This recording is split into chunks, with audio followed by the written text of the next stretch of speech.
Hello, sir. How are you? Good. How are you? Back again. Not Ben. Not Ben. I am not Ben. How is Ben going to feel when he finds out that he's been removed from the podcast and my head is on the logo? Devastated, I think. He's going to regret going to Hong Kong. That's what I think you texted me and you're like, that's what you get for going to Hong Kong, sir. We were joking about it. So we miss you, Ben. We know you're coming back. Yeah. But yeah, figured we had such a good time last time. And I think we probably could have kept talking for another hour or so. I think we did. We just didn't record it. Yeah. We just basically my hard drive started to run out of disk space. It was a little touch and go there for a while. I thought maybe we weren't going to be able to capture the video because I was rapidly deleting files off the computer. That was funny. Yeah. What should I delete? I don't know. I do that Dropbox folder and you moved gigs, 86 gigs or something. Mm-hmm. Yeah. So the B team is back. Yeah. Here. So we did video last week. This time we're just doing audio. But that was cool. Posted that on YouTube and got a couple hundred views. So that was nice. Some good positive comments. I know. Yeah, I haven't done much video, so it was definitely fun to see that. Yeah. Cool. It's fun. So let's kick it off with a level update. I'm curious what's happened in the last week. Yeah. So I've been writing a lot of code, and I was feeling a little bad that my list hadn't heard from me for just over a month. I think with MicroConf and getting sick and sort of taking a little time off to visit family. It's funny how quickly time passes. Yeah. I did get an email update out to them, and the excuse for emailing was primarily our video chat, and then sent a few other updates. Talked about my my new acquisition of Level.app, and the new home for Level, and setting up Stripe. So got to share a few bits of just updates with the audience. Yeah, making good progress on the code base. I think I'm trying to sort of lay some solid foundations that will establish good patterns to apply as I build out the whole domain. So I basically got it working so that when I'm starting with creating groups, because that's where posts will primarily live. And so I kind of wired up the whole flow to where when you create a group and you decide to... a group is like a channel. A group is like a channel, yeah. I'm using the term bookmarking, but basically if you want that group to appear on your sidebar, then you can just basically pin it to your sidebar or bookmark it. And so I got the flow set up. When you create a group, it automatically bookmarks it for you.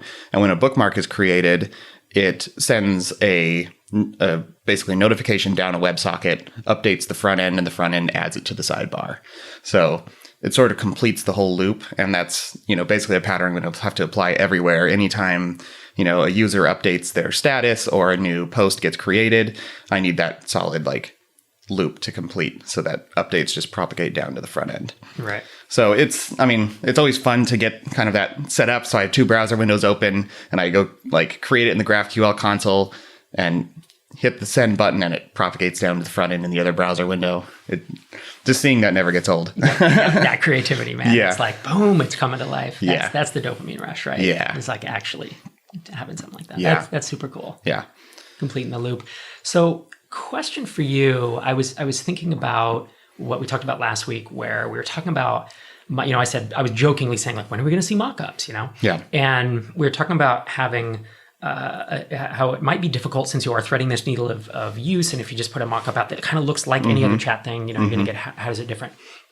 And I started thinking, how long would it take you to build a quasi-functional prototype in InVision or equivalent? Remember when we were doing the email builder? Yeah. Drip is launching a visual email builder, and you and I, along with a designer and a product guy, we kind of prototyped it. Well, we figured out what it was going to do functionally, and then the designer went off and built a prototype, and he hacked it together with, I don't know, Spit and CSS or something, right? And there was some JavaScript in it, but none, very little of it went into production. And we then had people use it, and remember how much we learned? Yeah. And we were like, we made some really poor choices here. We made some really great choices here. We hammered on it. And we did 2 weeks, maybe, or 3 weeks of kind of usability testing. Most of it was just hallway. We just pulled people, pulled the sales guy, pulled this person. The learnings from that were so substantial. Yeah. And it was so nice that we had no code behind it. Right. And so I started thinking about that lesson. I mean, this is UX 101 these days, right? This is what everyone does, but you and I have traditionally not done that, right? We've typically built gone off on into the basement, gone off on the genius track and been like, no, we're really good at this, and that has worked out in general. I mean, we built a great product with Drip, but thinking of a level of uncertainty, the amount of uncertainty that you have right now, would you consider, what do you think about that approach, about taking 3, 4, 5 days and then getting on people, screen share where they can control and click through or whatever, however you did it? It's undeniable that, we saw the success of that with the email builder project. And I think particularly on that, because there's so much nuance packed into this user interface and a lot of richness behind each click and each little, hover your mouse in this direction, in this area of the email, and you'll get this little icon. And then what does this icon mean? And so there's a lot of, that one was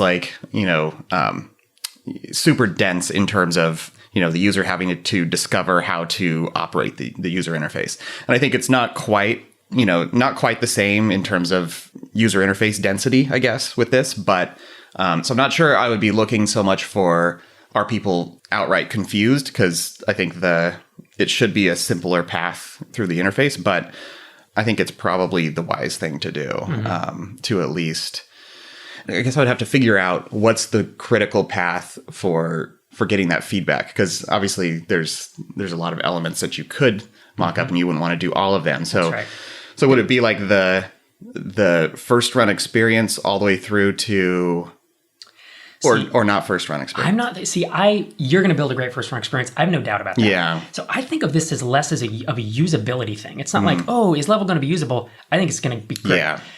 The biggest uncertainty of this entire project in my head is not whether you can build it, whether you can build a great product. It is, can you thread this needle? Are you going to be between Slack on one end with a lot of interruptions and Swift? What is it called? Twist. Twist, thank you. I have a mental block. But Twist or whoever else is trying to be less interruptive, can you build a superior experience? And that is it. So if you could just get that kernel of, you pop them into basically a mock-up and be like, this is it's not even can you use this, but here is how the paradigm is different. Right. Is all you're trying to figure out. And kind of closely watch them. And if they're like, oh yeah, this does make sense. Or if they're like, see, I just couldn't see this working out because I like to get push notifications at this time, or that kind of feedback. I guess what you're thinking. I think that's what we're looking for, which is hard because that where my analogy breaks down with the email builder is the email builder is a solitary experience, and like you said, it's a very compact UI. I don't need anyone else there to build an email, right? I'm building it, and I'm looking at something. I'm building it. Mocking up a chat app, you have to have fake messages. So the person has to get into a fake mindset of well, this isn't my real coworker. So it's hard to simulate what it will actually feel like. Yeah. But I'm wondering if you can get 70% of the way there. Yeah. And I don't know the answer to that. Yeah. One of the things, actually, I'm gonna pull it open as we're talking. I started making a spreadsheet, just kind of brain dumping into it, and I think actually if we have a whiteboarding session, this could be an interesting thing to think through and make sure that we're covering each of these scenarios. So basically, I'm trying to categorize all the different types of communication that occurs currently in Slack or email or just in general in the workplace. And trying to figure out what facets are there that make them unique from each other and how can I make sure that I'm satisfying each of those. It's a really good way to do it. It's like a truth table, but not. Yeah, exactly. Yeah. So I have, broadly speaking, and some of these might be a little bit redundant, but I have, 7 different types of communication that occurs. I have, people asking questions of one another, people just putting out greetings, like saying good morning to their colleagues. I have emergencies, so server's on fire, or there's an escalation in, exceptions coming through the tracking app. Someone's trapped in an elevator. Yeah, that did happen on my final day trip. Not to you, to someone else, but it was funny. I have show and tell, just someone saying hey, I worked on this thing, and either getting feedback or just they're proud of what they've done. We have brainstorming, which is more let's get a subset of the team together to specifically hash out an idea. General, just broadcast announcements, FYI, we're having a all hands party on next Friday. There's tacos on the second floor. Yep.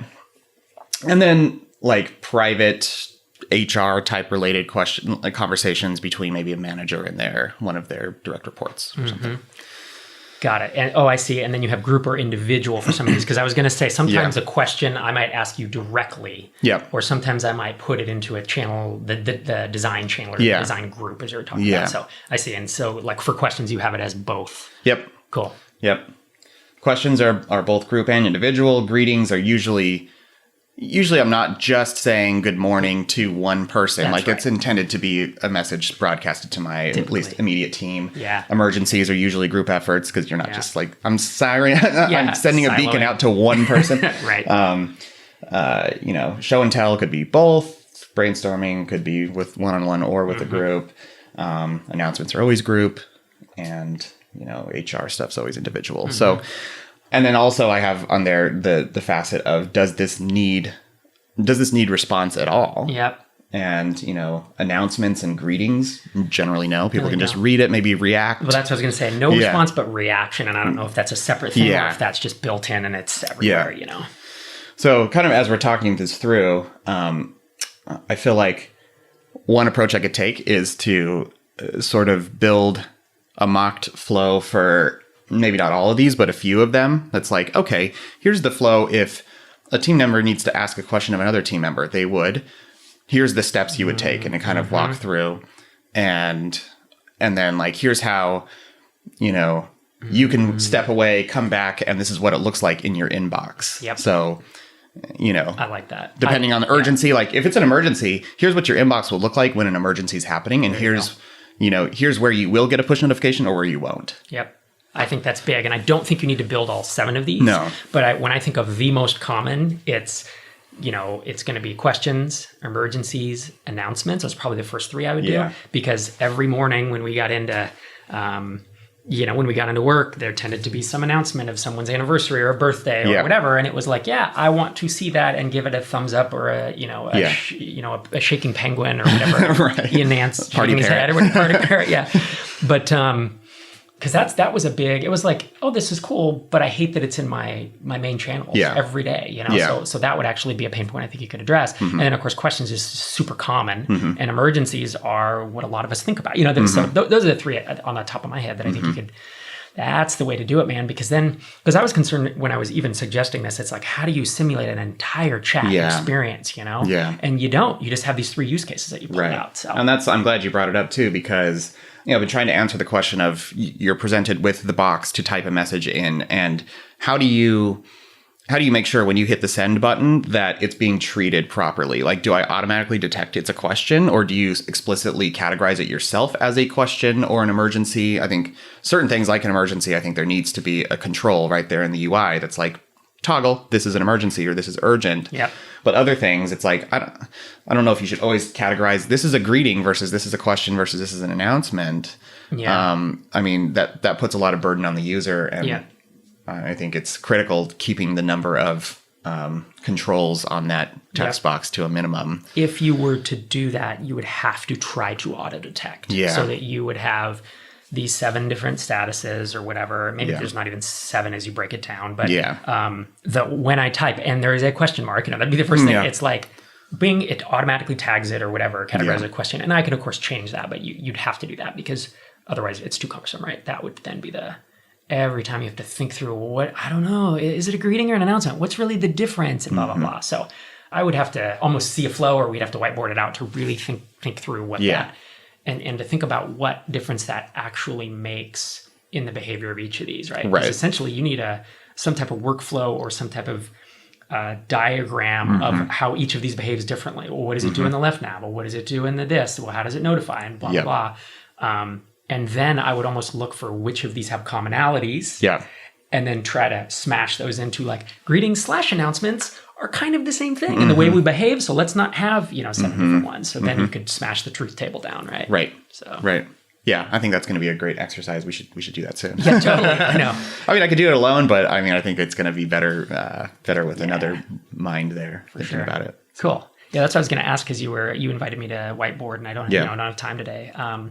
But I was going to ask, is it a time? Because sometimes you're in a project where it's just not a good time to whiteboard. You don't have anything that you need whiteboarding, you know? And other times it's like, no, this is kind of critical. So yeah, I felt like, you know, a month ago, I probably wouldn't have had, it was just too nascent, like too early on. I was still just like thinking through what are the colors going to look like and what's the, what's the identity of this thing and does it have a sidebar? Does it have a top nav? And I don't know. There's too many questions floating around. I think I have more clarity around.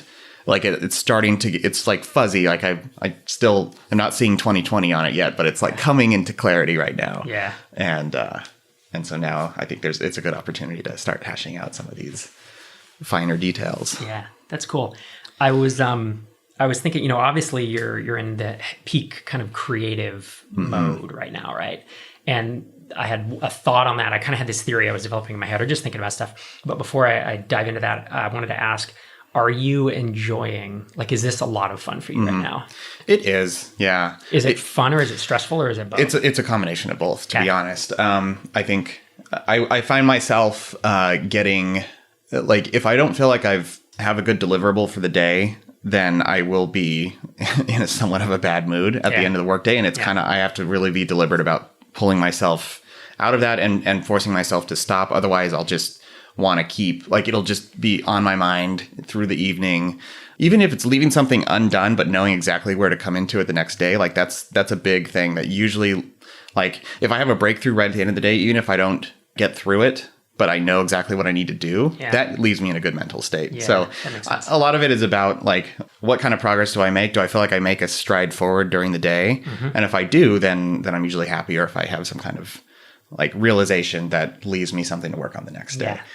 So it's a roller coaster. But it always is that, and that's a good productivity tactic. I don't know, you know, folks have heard that before, but because it's often hard to get started in the morning, right? And you typically, well, I'm going to go look at email, I'm going to go look at Twitter or Reddit or whatever.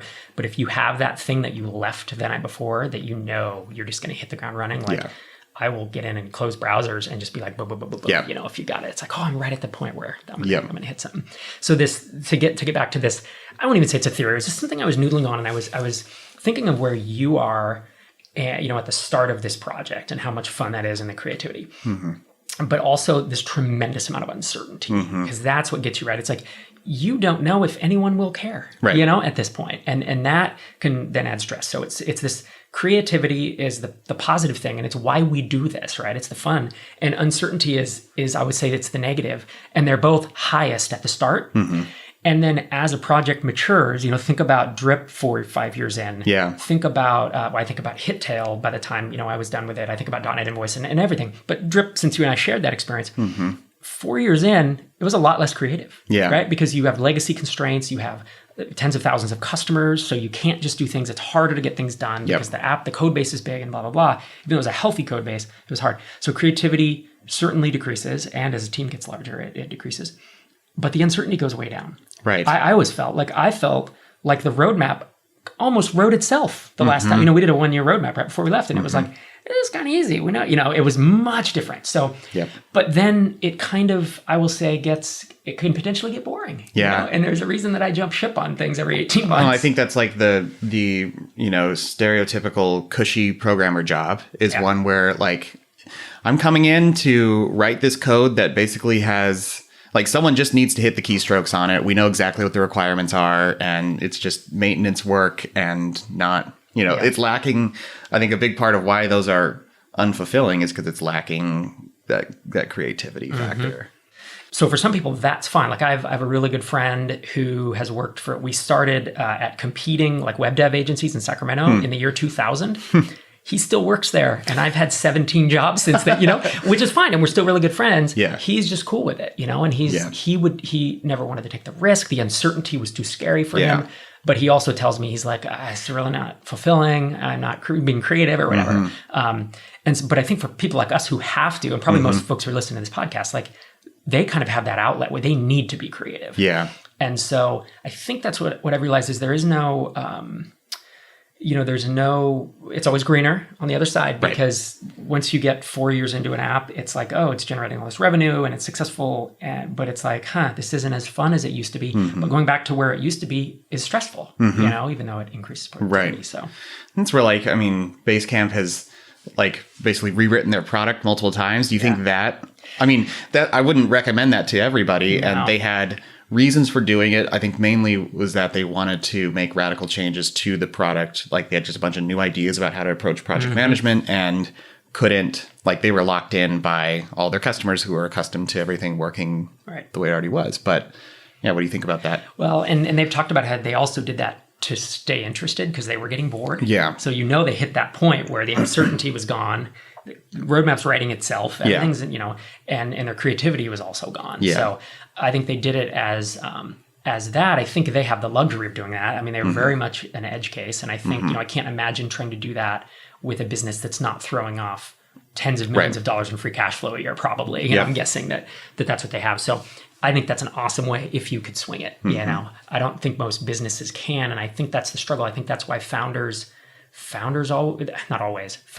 to leave startups after a few years because the creativity and the uncertainty both decrease.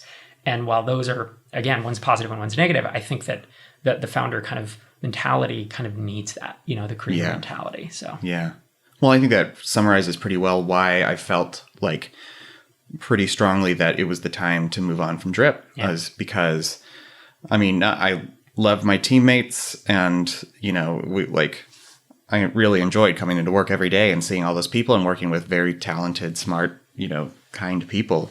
And not that I don't like the leadership role and helping, like my primary job towards the end was just helping my teammates produce awesome work and not so much me actually doing the work, and I do enjoy that and get fulfillment from that. But I think it's less about me writing the code and more about the stage that the company is at and just the nature of how much creativity is going into making, big steps forward on the product and delighting customers in big new ways and stuff. So which is a big, in the early stage, you're taking, bigger risks and doing things that can truly be like massively innovative, and that gets harder and harder the further on you are. But again, because of the tens of thousands of customers, or just the legacy and the size of the code base, or the size of the team, So makes a lot of sense. I don't miss having Slack. I told you. I mean, there are certain things I don't miss about the job at all. Fighting with spammers and blacklists. There was all this stuff. I truly do miss going into the office. Yeah. And I was like, and this will never happen, right? But in a perfect world, I think I would go into that office like 2 days a week and just work on my own stuff. Almost use it as a co-working space because I like seeing the people. So it was a funny realization of like, what would it look like? Yeah. So. And maybe like that means like if you're with a company, you're in your startup and you're like 5 years in, but maybe you're still independent or whatever, then maybe you fire yourself from almost everything and you kind of become founder in residence and just sort of hang around. Then the thing to, be wary of in that scenario is to not undermine the people that's the problem. You've hired to replace yourself. You're going to get pulled into meetings, where they're going to ask you your opinion. And since you're the founder, and especially as you're the founder, everyone's going to give it more weight than they should, frankly, especially as you become less and less connected or less and less familiar with what's going on. Right towards the end, last couple of weeks, I remember someone asked me a question. I was like, I just don't know. You're going to have to ask Brendan, and that was the right response. I can imagine some people feeling like they need all the answers just answering, and that would have been a mistake. So. Yeah. It's funny. So I have a question for you. Yes. I have been approached. So for, I don't know, let's just say, for the past probably 5+ years, I get maybe an email a month asking, will you be my mentor, or will you be, do one-on-one consulting is the other thing of like, I'm starting a startup and, I can pay you this much or whatever. Are you on Clarity? That kind of stuff, which is a per hour, or I'm sorry, a per minute, phone thing. And I've never done it because A, it didn't sound interesting. B, I never had the time, right? I didn't want to add that extra thing to my calendar that I have to stop and interrupt and all this stuff. A mutual friend of ours, a guy who comes to MicroConf, emailed me maybe a year ago and asked, and I was like, oh man, I really like you. And you have a business that's interesting to me and I'd love to talk about it. But I just don't have the headspace. I mean, a year ago we were mired in all, just trying to get the queues clear and all this stuff. Yeah. So he knows that I left Drip, and he emailed me a week ago, and he's like, hey. I hear you have some free time. Yeah, that's exactly. He's like, so what are you doing? Do you a call a month, or 2 calls a month? And I was initially like, nope, I just don't do that. But it was like, wait, why don't I do that? So I reevaluated. So I'm doing a pilot with him, and it is only one call a month. I would frankly do more. He's super efficient with it, and he's paying obviously, and it's really we had our first one yesterday, and it was so much fun, dude. Because I know him, and I understand where he is, and I didn't have to ask him much. Like, I know his mindset. He's like us, he's the creative, and he wants to either bootstrap it for the lifestyle, or perhaps do a big acquisition at some point. Not big, but an acquisition, a life-changing acquisition. I know the product well enough, and I felt like I was able to validate stuff that he was asking really easily, because just by looking at numbers at this point, I can be like, oh, well, here's your problem. I was like, your churn is amazing. Like, that's great. But it's like, your ARPU is like, you got to fix that. And he's like, yeah, that's what I was thinking. And so it was a sanity check on him. And then at the end, I was throwing something that I was like, here's what I would do, with your pricing and blah, blah, blah. I would at least test this. It was all off the top of my head, but he was like, this is super valuable. Yeah. And I realized, wow, I actually know some stuff. Right. After doing that, like you take for granted of like, no, I'm just like everybody else or whatever. But it's like, no, I actually have experience doing things, right? So that's the setup.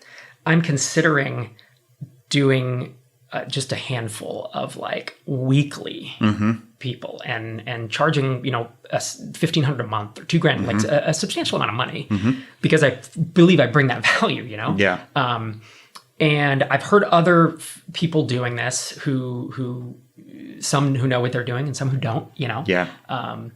And so that's it. I'm thinking about that and curious what you think. We've had a lot of conversations about what are some of your favorite parts about, even towards the tail end of Drip, where you were mostly there in a lot of meetings to offer these types of insights, sort of things that you're not necessarily the guy who's going to do a bunch of MBA style research and whatever. It's more like you've learned these things over the course of just building startups, and you have a lot of like you said, just a lot of intuition, I guess, built up about when you see certain things happening, how should you approach fixing them? And I think, when you've talked to me, you've said like that's some of your favorite type of work to be doing. So this seems, on the surface, seems in alignment with what you enjoy. And that's what I've been wondering how, like, I think you need that, or you're going to get really bored, and I know you're taking some time right now to just sort of decompress from the last 5 years, but I feel like this is potentially one way to get those creative juices flowing for you without necessarily diving straight into another startup, which comes with all its stresses. It's like you're getting the fun parts of doing a startup without actually taking on the risk and living vicariously for people. Yeah. It's a good point that you make. That's how I viewed. So I have these handful of angel investments, but I'm only really close to maybe 3 or 4 of them where like I communicate with the founder regularly, and sometimes I jump on calls and stuff. And that's been fun, which I guess this is the same thing, what I'm saying? And I would even have more, I would almost feel more, no, that's not true. I was going to say I feel more committed to it, but I would definitely feel like I need to drive results each time if you're paying me. I have a very high kind of bar if I'm accepting a check from you that I'm going to deliver. I was always concerned in the past, in all honesty, about number one, is it going to feel, because I hated consulting, dude, but it was when I was coding, and that's what, like, I talked to Sherry, my wife, Sherry, about it.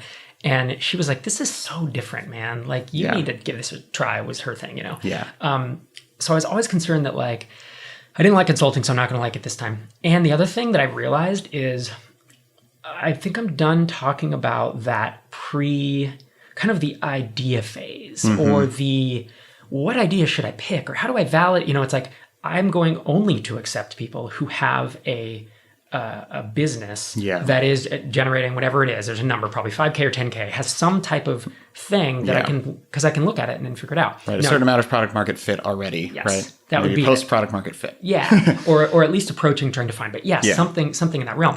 Now, you would be an exception, as you think about that. As soon as I say that, it's like, well, would you not talk to me? But it's like, no, because you're a repeat founder, and I think that would be the exception. But anyways, so I think that's part of the velvet rope policy that I would have is it's like, I'm only going to work with you. I can really provide value there, and I just don't know how much value or how much interest I have in the pre. And so as soon as I shifted that mindset, it was like 2 days ago, where I was like, why can't I just say that? I can just say that I don't want to work with you if you're at this stage, you know? It's nothing against that stage or anything. It's just not my expertise at this point, so. Okay. Yeah. Cool. I think the worst, if I were giving myself advice, it's like, what's the worst that could happen? That's how I started thinking about it. Right. And it's like, you start it and you don't like it, and then you stop. It's not like these people's businesses depend on you. You weren't there 2 months ago. So if you do it for 2 months and you're like, oh, this just isn't working, just say, hey guys, I've decided to stop doing it. Yep. Like, it's okay. Yeah. Yep. So I think I just need to probably figure out some specifics and then email the list, It's a valuable service as long as you're doing it, but it's like if you decide to end the engagement with somebody, or maybe you like join on with somebody thinking it's going to be great, and then it just turns out to not be a great fit, or you're like, I just don't have anything to add, then you can just kind of step out, and it's not like you've been hired to write someone's MVP and do like software, software consulting, where like, I think if I were doing like software consulting and someone was paying me to do something substantial, like write their MVP, I would take on a lot of like, now I'm responsible for helping this person succeed in their business in a major way. But it's different in this type of engagement. So it truly is consulting rather than writing code for people, right? It's where you become a linchpin, and it's really hard. There's a high switching cost where it's like, I got to find another developer, and they don't know the code and the deployment and all this. This is much, much less than that. So I like it. I guess we can wrap it. We should do. You want to guest next week? Yeah, sure. Okay, sure. I may need to do it remote. That's fine. Yeah. So for sure. I think we have a couple episodes. I may just need to go home and like record a solo episode and throw it on somebody's feed to all the stuff I've been thinking about. Or maybe I should start blogging again. That's actually what I've been thinking about. Yeah. So cool. Okay, cool. Let's wrap it. You can find the show notes for this episode at artofproductpodcast.com. And thanks again for being on, Rob. Yeah, my pleasure, man. Postlude. All right. We won't go too long. Yeah. I'm trying to we could have gone a lot longer, but we were just talking before the show, like trying not to, folks are used to approximately 30-minute episodes on our feed, and I don't want anyone to unsubscribe thinking we're going to now be in the hour-long format. So. Yep. Yeah, that makes sense. So I have one thing I want to throw out that I've started experimenting with. Please don't mock me profusely when I say this. Soylent. Okay. So you were one of the earliest Soylent adopters. Like I had the powder. It never really worked for me because of it's stupid, but for me, it's the fact that I had to get a container, because I was always at work, and I had to get a container. I had to go, frankly, sometimes to the bathroom, but often to the kitchen, fill up the water, had to mix it. And then I had this thing I had to clean. It was just enough friction for me. Yeah. I also I don't believe that I should replace all my meals with this. I think that's crazy, right? Yeah. But like to eat it instead of a bag of chips for lunch, I think is a good thing. So one meal a day or something. And they now have the prepackaged plastic milk cartons in essence, or it's it's a plastic bottle basically. So premixed. Yep. And it just shows up. And they have one that has, they say it's Soylent plus coffee, so you can drink it in the morning. But what it is it's caffeine from black tea, so it doesn't have as much of the crash. Okay. The only reason I got this email from them, and it was like, get one of each flavor for $10 or something. And I was like, this is ridiculous, but I'm going to try it. Yeah. And so I am now, because every morning I make myself 2 eggs. I eat the same thing for breakfast every day. Yeah. And then I drink coffee, but I crash hard. Some coffee really impacts me. I can only drink half a cup, or I get jittery, and then I crash really hard at lunch and have to drink a bunch more. I've been drinking this Soylent, half a thing of Soylent. So it's 200 calories, which is just about the same amount as 2 fried eggs, at least according to what Google says. A fried egg, 90 calories. Yeah. So I drink about half of it. And then if I have a hunger pain, so this is the other thing, is at 10 or between 10 and 11, I always get hungry, as I know you do, with this fast metabolism, tall dude problems. Yeah. And instead of going, because I would go down and, I'm going to grab some chips. I would just grab crap. Right. I'm literally just doing I fill my mouth full of the non-caffeinated Soylent. So I have both. And it just tides me over for like 30 to 40 minutes. And then I have a normal lunch. And then in the afternoon, I always get starving between 3 and 4. And I just do a couple swigs of the non-caffeinated at that point, because I don't want caffeine for the evening. So I'm like engineering like what I hope or think is better kind of nutrition. Yeah. And I'm not crashing.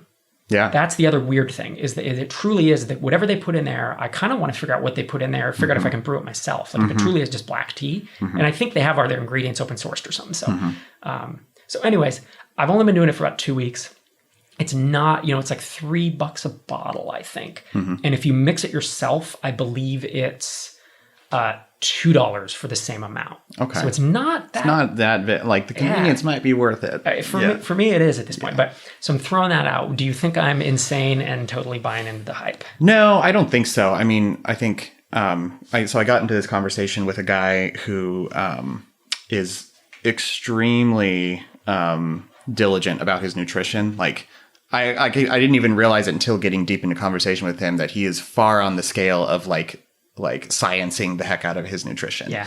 And which always, so I have friends and acquaintances and Tim Ferriss and stuff who who do that, and that always bugs the crap out of me. Yeah. So I'll be honest, and I'm not that guy. Yeah. And I don't want to be that person. Yeah. But it's always a little bit irritating. It's irritating to me too, just because I think in a perfect world, like we would all be doing this and operating at our optimum, just like giving our body just the fuel that it needs at the right times to be running like a well-oiled machine. But then there's the whole factor of like being that guy at the dinner party who's like, oh, I can only eat such and such, and I can't have this, I'm like measuring the amount of fat versus carbohydrate intake I can have. And, Can you make my meat without the barbecue sauce? Right. It's like, oh, right. gosh. Yeah. But like one of the interesting things in having a conversation with him, I was trying to pull out like, what are some basic, what are my 80-20s? Yeah, exactly. That's what I'm trying to do. Yeah. Yep. And I think, I was asking him like my two important things are, can I still have my lattes and cappuccinos, and can I still drink red wine? Like I know that no one on this earth can really justify, drinking beer, for example. Yeah. And so I'm trying to just limit. No, I'm trying to limit severely the amount of beer I intake, because like it doesn't come with the heart health benefits that red wine does. And he actually was saying like a lot of people don't have trouble with a good, well-made like liquor, like a whiskey or bourbon or something like that. Like sipping a little bit of that is, it's densely packed with alcohol and not a whole lot of, just because it's distilled down, it's not a whole lot of calories. Yeah, not a whole lot of calories. But so I got some tips from him on like actually a cappuccino is fine because the milk helps like balance out some of the acid and the way like the caffeine gets absorbed into your body or something. Like I think it's good to have that fat with it. And then he said like red wine. The actual best time to have that is not with your meal or after your meal, but before, so that your body can like start processing it. I'm probably butchering this terribly, but like get a jump on processing it. And then it gets processed in tandem with the food that you eat. And so like these were all good like tips just to like, I basically follow that. I like cooking while sipping wine because I get an easier buzz when I'm when your stomach is empty. Yeah, totally. And he was like, "Yeah, that's an added benefit is you actually get more of an impact from it." Yep. So when I'm trying to get creative in the kitchen and pop on some music and I'm cooking, like it's nice to flowing. Yeah. So I'm glad that fell into like my typical pattern, like aligns with. So my whole point in all that was like. I'm guessing like it sounds like you're listening to your body, and your body's telling you like if it's not crashing and you're not getting like overly hungry or shaking or like I think that goes a long way, just listening to your body and figuring out like I think you're probably giving it good fuel at those points in time if it's sustaining you. So yeah, that's my sense as well. The other day I tried to do it for breakfast and lunch, and it did not work well at all. And by like 2 or 3, I was super jittery, even though I didn't drink the caffeine for lunch. It was like it caught up with me. It was some weird thing. So that's where I'm like, all right, I'm still going to do, some type of something for lunch that's physical. So I think that's going to be my jam. That's cool. Yeah, I'm similar in that I really eat pretty much the same thing for breakfast every day. And I kind of consider that a throwaway meal. I mean, I do crave certain things like I like to have a little bit of texture at breakfast. So I did like these waffles from Trader Joe's that it's probably not the greatest calories, but that with a fried egg was like, ooh, that's good. Really good. Yeah, I knocked out carbs for my breakfasts a couple 2-3 years ago because they were making me tired, and I just found that I'm not super hungry in the mornings, so I didn't need the carbs to fill my stomach. But a texture thing, I could see that driving you towards it. So now I'm doing more like yogurt with fresh fruit and a little bit of granola. There you go. But that's the other thing. Like, I feel like I sometimes have a hard time figuring out what, like, the correlation between the things I eat and how I'm feeling. Like, and I think it's good to be in tune with that. I feel like I need to do a better job of that. I agree. I've been trying to think more about it, especially as I get older, just to try to keep the energy level up. Yeah. So. Yeah. Cool. Awesome. All right, man.